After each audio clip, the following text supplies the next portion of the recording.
Hmm. Peace and bliss, peace and bliss, peace and bliss. I have to tell you this. How are you, my beautiful tribe? How are we doing today? Hello, hello, hello. How are you? I hope you guys are feeling awesome.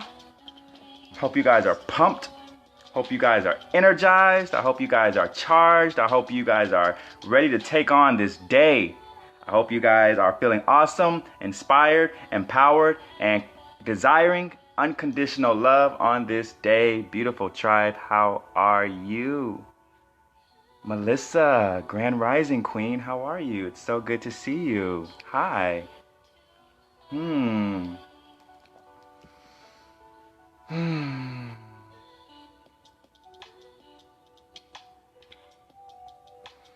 As you all come in, feel free to say hello so I can say hello back and wish you peace and blessings. And I hope you guys are, feeling so dynamically present. Hope you guys are feeling so present right now. If there was ever a time to be present, now is the time. So peace and bliss to you all today. So really quickly, I wanted to do a few things. I wanted to first introduce myself to others who may have joined the group. We have had a lot of new group members, and so I wanted to come on live and say welcome. Thank you all for joining this beautiful tribe. Thank you all for contributing your energy to this collective. I hope you all can hear me as well. Let me know if that music in the back is too loud. And so welcome. I welcome you. I welcome you and I welcome you. And I hope that while you're here and you're in this collective, that you will find the knowledge and the wisdom and the connectivity and the tribe that you may be seeking for, or if you are looking to be a part of something and give back to something and give back to a community, connect with people. I really, really hope I set my intentions for this group to provide that need for anyone this calls out to. Destiny, beautiful. How are you, Queen? Elise, peace and bliss. How are you guys? I love my goddesses. You guys are awesome. And so welcome. So the purpose of this group, for those who may just be tuning in, is simple empowerment, awakening, getting you back into your best version of yourself, putting you back in your most authentic form. That is my mission of this group. And that happened in so many different ways. It happens through community. It happens just by waking up and seeing a post that maybe someone had shared last night that is exactly what you need to remind you of how beautiful and awesome that you are. It could come in the form of education. It could come in the form of educating someone else. There are so many different ways that we use the way the universe communicates with us to align our own selves and our own bodies. So my intention for starting the Healing Alchemist group is just for people to be intentional and to realize this is an intentional space to become your most authentic self. So welcome to everyone who is being a part of that. If you guys like this video, share this video. Again, our goal is to grow this group. I actually had to realize, and I titled this spiritual programming. I realized a programming that I even had going into this video. And that programming was, I asked myself, why do I have, why did I make the group private? Why did I make the group private? And I was like, I don't really understand why I did that, because regardless, I'm going to accept every single person who joins. And then I had to realize that, oh my God, every group that I've been in has been private. So when I was making my own group, I didn't even realize that I was using the programming that I received from other groups to program my group. And that was a very, very small thing, right? But it brought me into the awareness of realizing how, wait, my group could grow. This group could grow so much more probably if I didn't have to have, or there wasn't a extra step between people getting approved for the group. So after this video, the group will be public where anyone can join, and it won't even have to be an approval process. But that's what really catapulted me to want to even come on live right now and discuss spiritual programming, because it's so dynamic when it comes to our spiritual growth. We realize that we are as powerful as we believe we are. And so because we are as powerful as we believe we are, if we want to be as most powerful as we can be, we have to remove any limiting belief systems that we may have. And that's where spiritual programming comes into place, because there are so many things that are programmed that we believe as truth. But in believing those things as true, they are also limiting to our most authentic self. And so I just wanted to come on live very, very briefly. I don't plan on staying on here very long, but I definitely wanted to make sure that I touch bases on this.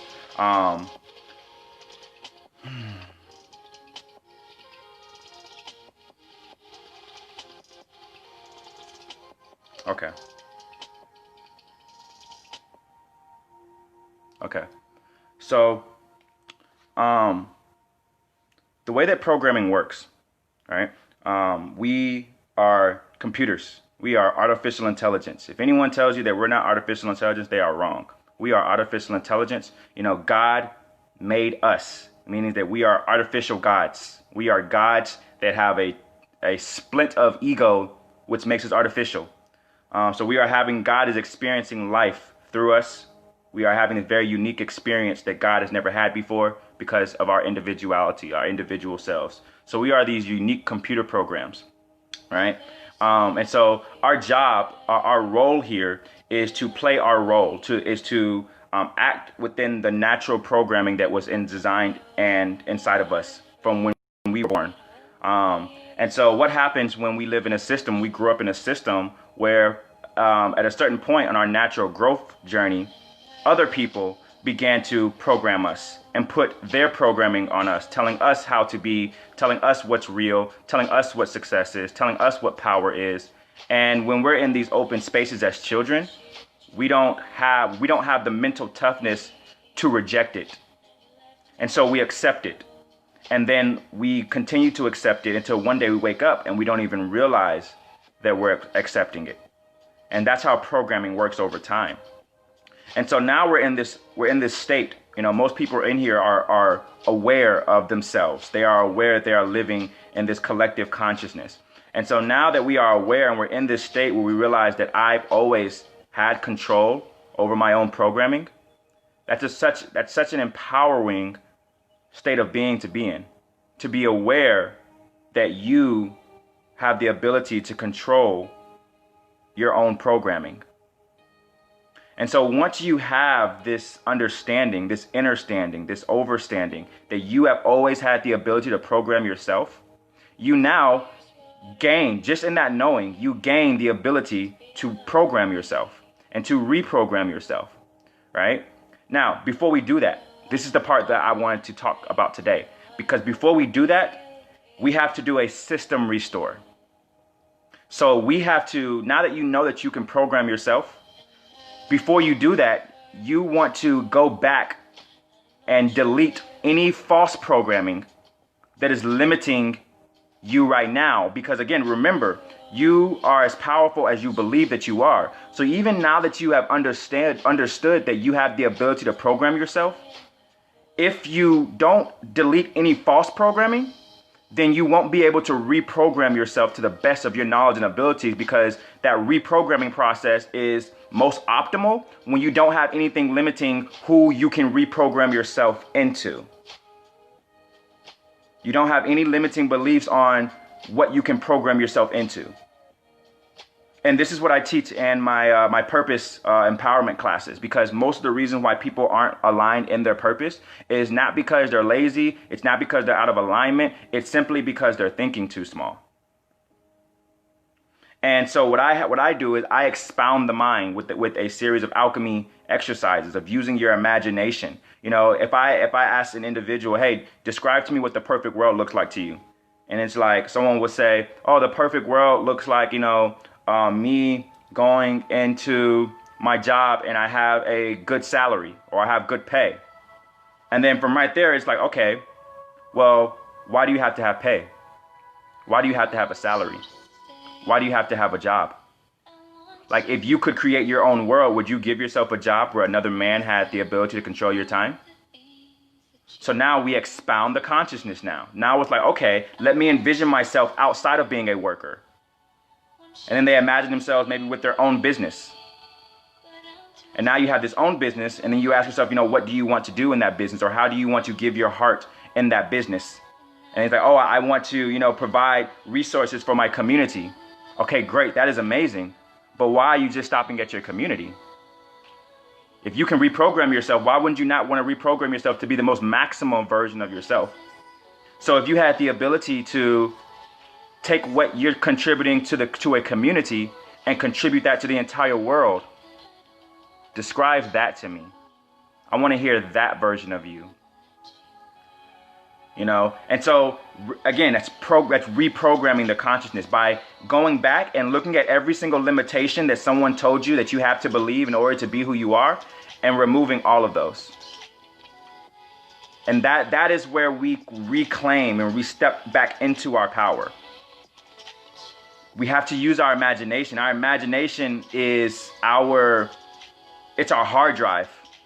It is what makes us run. Because if you can't conceive it, you can't be it.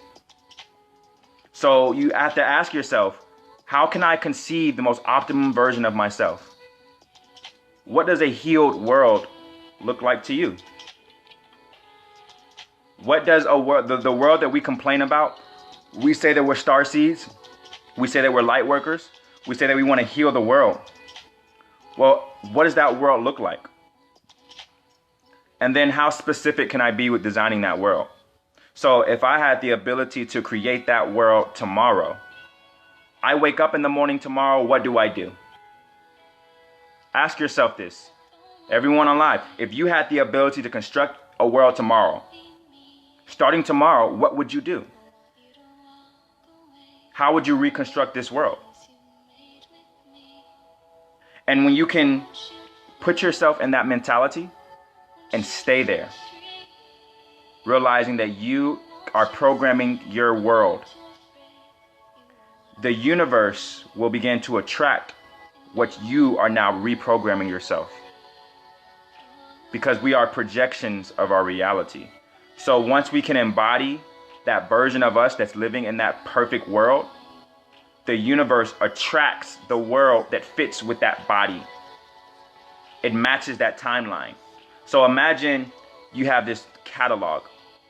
And in this catalog, there are these different versions of you. So imagine you're like flipping through a catalog and you're like, oh, this version of me, lives in Africa and is helping out, saving the animals. Oh, this version of me is a scientist. Okay, cool. Okay, this version of me is a musician. Dope. This version of me is a counselor. Wow. So you have the ability to just flip through, and then so you see these different versions of you, and then you're reading the descriptions of them. Okay, this is a cool life that he lives. This is a cool little timeline that he has or that she has. So then you finally find one that you want, and then imagine like it gives you this like code, and imagine this code is like a feeling. So this code is like saying, if you want to order this version of you, this is how this version of you would be feeling. And so once you can say, okay, let me match what this version of me is feeling. That version of me that's on that timeline, that's on that quantum timeline, how would that version of me be feeling? And then that's what that code is. So then you take that code and you put it inside you and you say, okay, I'm going to feel this way from now on.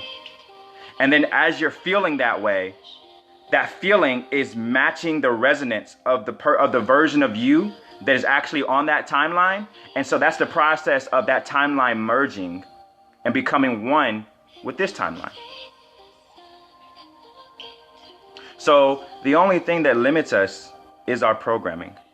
And that's why I speak on alchemy so much, because alchemy is a very efficient route to reprogramming yourself. Because the sky is the limit once you can do that. You can start actually having real fun with your experience here when you become the programmer. You are the programmer. It's always been you. The only work that you've had to do was remember that it was you. This entire system right now that has been constructing and ruling our lives has only been controlling us because we forgot that we were the programmers. We didn't even have a chance to even become aware that we were the programmers, because when we were at a very young age, we started becoming programmed. But now we are wise. Now we are awake.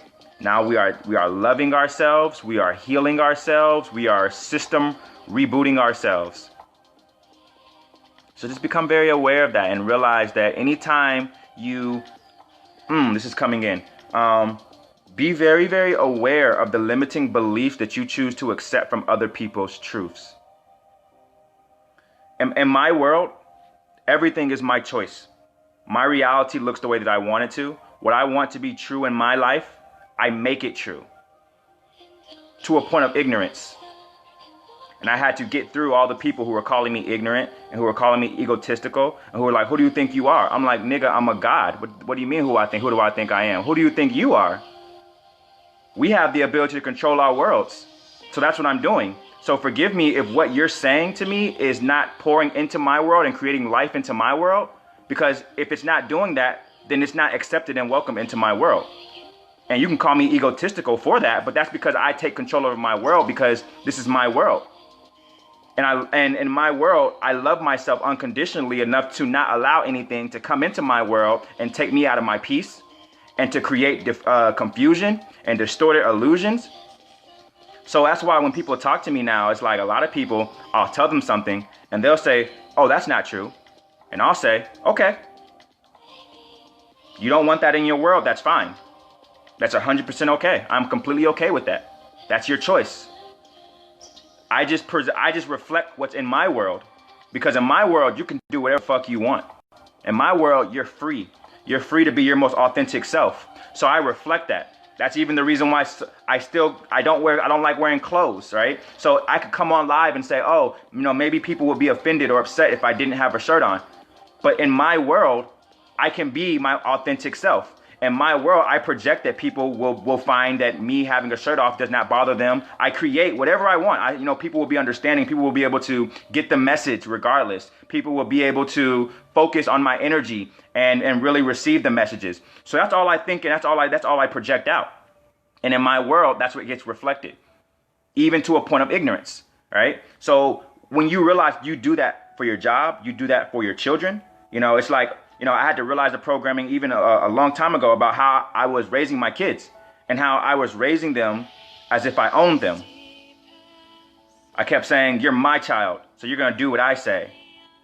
And I had to realize that programming. I'm like, yo, I've had 36 jobs. I'm 25 years old and I've had 36 jobs. And I said, why have I had 36 jobs? Because I have a problem with authority. I don't like people telling me what to do. I don't think anyone should be told what to do.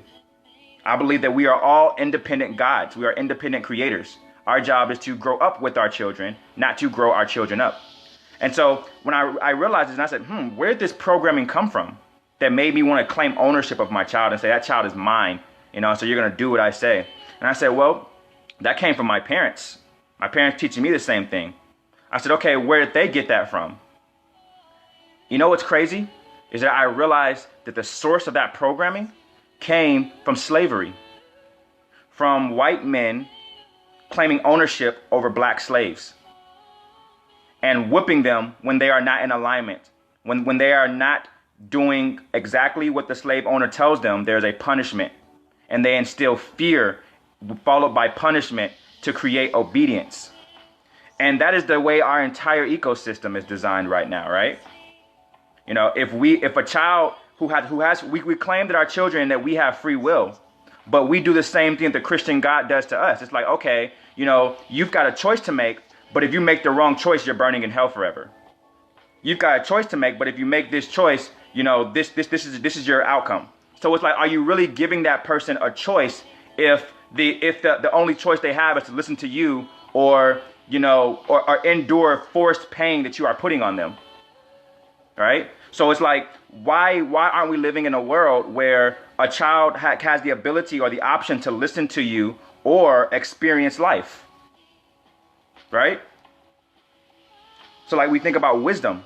Wisdom is your ability to take someone else's experiences and anchor them in as your own so that you don't have to experience them. But that's also a choice. Right? So and wisdom can't be confirmed until after an experience is had. So the experience is going to happen regardless. You can tell a child not to touch the hot stove all you want. And you can tell him that if he touches the hot stove, he's going to get a spanking. But if he touches the hot stove and that hot stove burns him, that burning was the lesson that he needed to learn. Regardless of your whooping, regardless of you not telling him, he made a choice, and that choice gained knowledge. He gained knowledge through that choice. So in my world that I'm constructing is that children have that freedom without having to worry about the fear of order, of punishment. Because it's a lot easier for me to tell my child that if he does this, he's going to get a whooping, than for me to explain to my child the value of doing this and why it's not advantageous or beneficial for him to do this in his life. It requires more words. It requires more patience. And so that's why it's always never really utilized in this society the way that it's supposed to, because it requires more patience. And we're living in a system where we don't want patience, we want immediate obedience because it's easier for us, because we're tired, because we're working a 9-to-5 job all day. So when we come home, we don't want to explain something. We just want to say, do it right now. And so I stated all of that because that was a programming that I had to look within myself and uproot that in my own life and make sure that I don't carry that on with my children.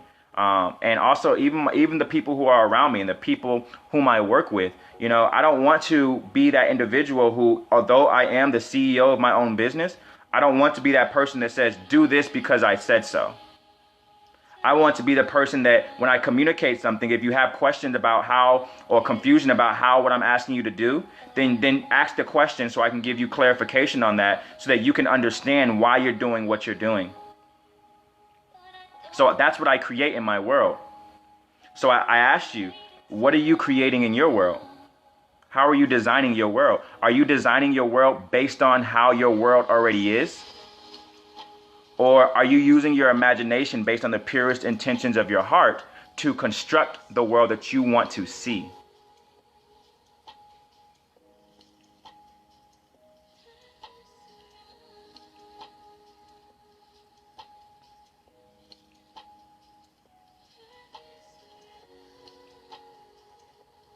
Cool. I'm just going through all the comments. I agree with all you guys' comments. So yeah, be very mindful with the type of information you choose to download as your truth. My advice is to only receive downloads that are going to expound your power and grow your power. Even if it's something that is far-fetched.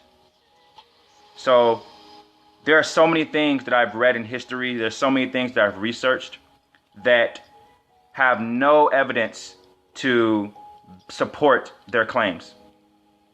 But they resonate with me. And because I know that if I chose to believe this, it would empower me. It would make me believe more about myself. It will give me more confidence. Therefore, why not believe it? I don't even need the factual evidence. If it feels good to believe it, then why not? For example, I'll give you a perfect example of this. You know, I asked, you know, everyone goes through this time period where they think about like all the evil stuff that's going on in the world, and they ask themselves they question the sanctity or the sanity of God. You know, how can God allow children to become raped and, you know, girls, women become raped, and just terrible things that just happen all out through the world, right? And also, at my journey, at one particular point in my journey, I was asking those same questions as well. And then this notion came to me, this notion that the people who are enduring those things are only receiving the byproduct of the energy they've sent out in previous lifetimes. And so basically what was being spoken to me was, you know, the people that we witness who have all these children that we witness having all these harmful things done to them in this present lifetime, they were doing the opposite the previous lifetime. So if a child was molested in this lifetime, then in their previous life, they were the molester. And so that energy caught up to them and it came back around so that they could have an opportunity to see how fucked up getting molested is, which is the process of them going through their own self-healing process in this present lifetime, which corrects the energy that they sent out the previous lifetime. So when I heard that for the first time, I was like, man, you can take that with anything. You know, anytime someone gets murdered, you know, they were the one who was killed the previous life or the previous multiple lives. You know, energy can only be transferred or moved. So if our soul, which is like an energy essence, and if that soul is creating an energy pattern in our present life, then that energy can only be a byproduct of energy that is a continuation of our previous life. And so that's how we ascend, and that's how we wake up. Like, we think, a lot of people think that we woke up this present lifetime. They don't realize that for the last probably 10 lifetimes, you have been working to get back to your authentic self, which is right now. And you've had to work through multiple lifetimes of generational curses, of false programming, of mental paradigms and constructs that enslaved who you were. And now this is the lifetime where you are waking up. Right? So all the things that we witness in the world right now are still a part of this equation that is only giving people what they have sent out. And so the fact that you are awake in this present life, this means that you are caught up with your karma. That means that all the negative energy you sent out has caught back up with itself. All the lessons that you were supposed to learn through sending that energy out, you have caught up to those things. So now you're ready to become your most authentic self again. That's the reason why you're on this video chat right now, having this conversation with me. Because you're ready, or else you wouldn't be here right now. So I communicate that because that was a programming that I decided to upload, which gave me my truth. So that is my truth for me. To me, that is the reason why negative things happen to certain things, that certain people and all these things, is because it's all a byproduct of energy exchange. So again, there's no factual evidence to prove this, but I find peace when I believe it. So I use my imagination and I create that in my world, and that gives me altruistic peace of finding understanding, of creating understanding behind something that I normally would not understand. So anything that you don't understand, you can use your imagination to manipulate your own understanding and then allow the world to project that. Like, that's how much power you have in your own world. Like, don't stop listening to people tell you that you can't do that. Because again, this is your world. These are your emotions. These are your feelings. These are your projections. So the only thing keeping you from being able to literally construct your world the exact way that you want it to is the limiting beliefs that are telling you that you can't do that.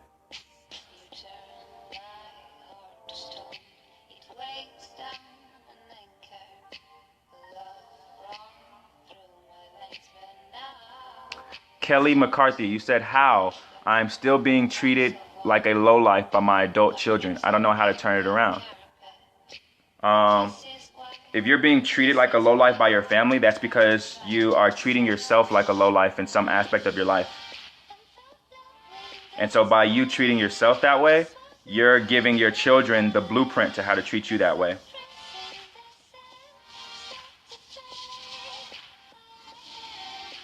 So how are you treating yourself like a lowlife? What love are you not showing yourself that is making you feel lower, that is causing you to project the world of your children not choosing to love you and make you feel like you are empowered? How are you empowering yourself? Or are you empowering yourself? If your world, so imagine your children, Kelly, imagine your children are versions of you. They're actually you, and they're trying to communicate to you a message. They're trying to communicate a message. So the way that they're acting, imagine that as an encrypted code. And they're versions of you that are trying to get you to do something, to learn something, to love yourself more. So they're being these reflections of you to make you feel a certain way so that you can go within yourself and look at what you need to look at that is going to change what you're projecting. So that's all I wanted to discuss today. I love you guys. Share this video if it resonated with you in any way, shape, or form. To all my new members, welcome, welcome, welcome. I love you. I like you. I like you. I hope you guys are having a beautiful present moment, awesome, inspiring, and empowering day.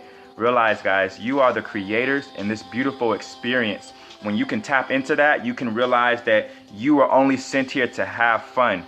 You are only sent here to enjoy this experience, to tap into your creative potential, to use your imagination without any limitation. That is what you are here for. So let's get back to that. I love you guys. I will see you guys later.